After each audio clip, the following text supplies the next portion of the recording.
Buenas tardes, profesor. El día de hoy le vamos a hablar sobre el análisis de computacional de las señales ESG, las señales de electrocardiograma. Bueno, estas señales se divide, por ejemplo, acá tenemos una, se divide los pulsos por minuto, en las respiraciones, tipo C, tipo A y tipo N, o sea, torácica, oronasal y abdominal, y la saturación de oxígeno. En este caso contamos con dos pacientes los cuales uno cuenta con apnea del sueño y el otro no. Un paciente cuenta con apnea es un paciente que está con sobrepeso, sin embargo, el otro paciente se encuentra con un IMC de estado normal. Ahora mi amigo Andrés Olivares les va a contar el primer caso. Bueno, hola, soy Andrés Olivares. Ya, el profe nos colocó cuatro problemas que consistían en analizar entre el minuto 60 y el minuto 140 el SG.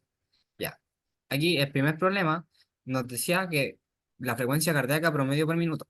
Ya, aquí analizamos y comparamos cómo late el corazón de los dos pacientes. Usamos un método para entender cómo cambia la frecuencia cardíaca minuto a minuto.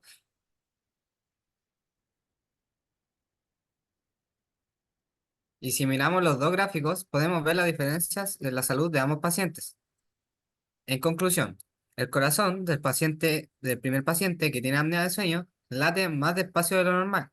Esto podría estar relacionado con los problemas de salud de la apnea y el sobrepeso. Ya, el siguiente problema nos pide la frecuencia respiratoria promedio por minuto de la respiración aeronasal. Aquí volvemos a ocupar el método de ventana móvil para entender cómo respiran los pacientes. Si suavizamos la señal, podemos detectar patrones que nos dicen si tienen problemas al respirar. Este método muestra en detalle la forma en que respiran y si hay signos de apnea.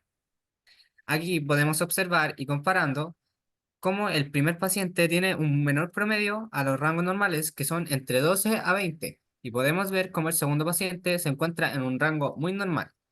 Este método nos ayuda a entender los patrones de respiración y a detectar momentos en que la respiración podría no ir bien. Bueno, para el problema 3 teníamos que básicamente clasificar las apneas por minuto. Para este igual se ocupó el método media móvil. Por ejemplo, aquí miren, para el paciente A se ocupó una ventana de 500 puntos. Y bueno, se tomaba un máximo de la ventana y un mínimo de la ventana. Y si la diferencia entre estos era menor a 2000, implicaba que había una apnea. Porque cuando uno respira, la diferencia es mucho mayor a 2000. En este caso.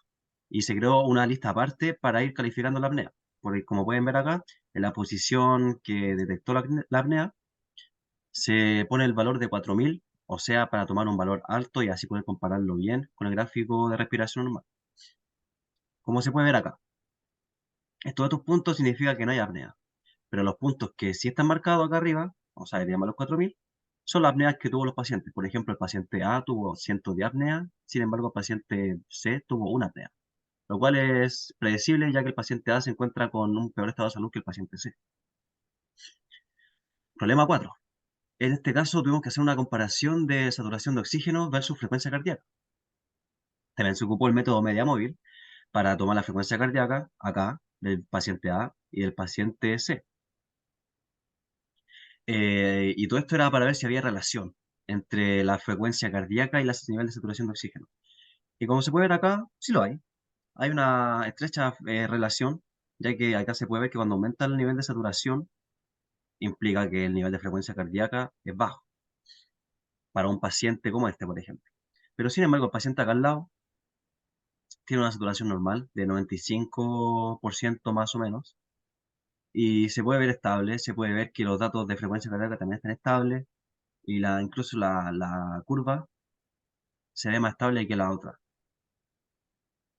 Bueno, en conclusión, acá podemos decir que analizando los datos de los pacientes A y C3, se revela que el paciente atrás, A3, el que tiene apnea de sobrepeso, presenta una frecuencia cardíaca considerablemente menor al paciente C3. Todo esto por los problemas de salud que este presenta, incluso con la apnea. Sí, y también con la respiratoria, que al tener más grasa que el otro, al tener sobrepeso y la apnea, le cuesta más respirar. Y con esta conclusión podemos decir que el método de media móvil es muy efectivo en estos casos, para comparar a los dos pacientes. Y sin nada más, nos despedimos. Muchas gracias, compañero Muchas Andrés gracias, Olivares, por profesor, esta presentación, profesor por y su también a ti, atención. Cristóbal. Que esté muy bien.